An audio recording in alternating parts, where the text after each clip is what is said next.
Buonasera a tutti. Proprio in questi giorni ho cercato di comporre una poesia che mi facesse pensare molto a quella che è la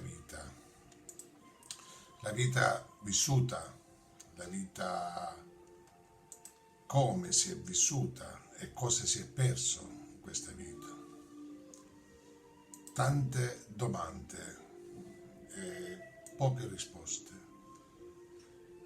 Noi, tutta quella gente che partimmo giovani dai nostri paesi,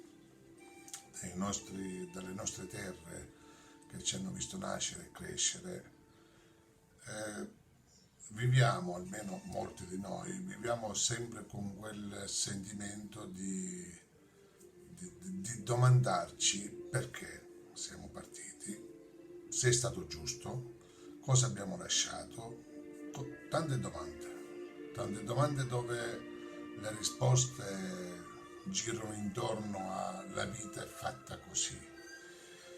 E sulla base di questa idea io ho cercato di fare una poesia, scrivere una poesia che potesse un pochettino dare qualche risposta a delle domande.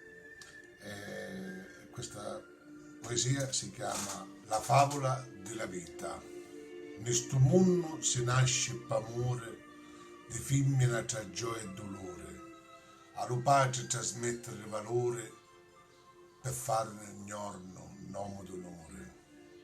Cresce lo ricco di giovinezza e non sapete tanta ricchezza, a madre lassao con una carezza verso lo destino senza certezza.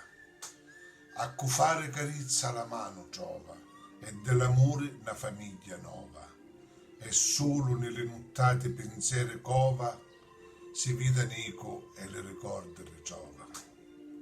Passano i giorni, le mesi e l'anni, lo tempo vuole senza inganni, lontano di tutti conta le danni, finirono i tempi delle 20 anni. Torna lo ricco di facce scordate, tanta nostalgia di stanne passate, mienzo di gente di vise cangiate, tra l'amore delle parenti attrovate. Buona serata.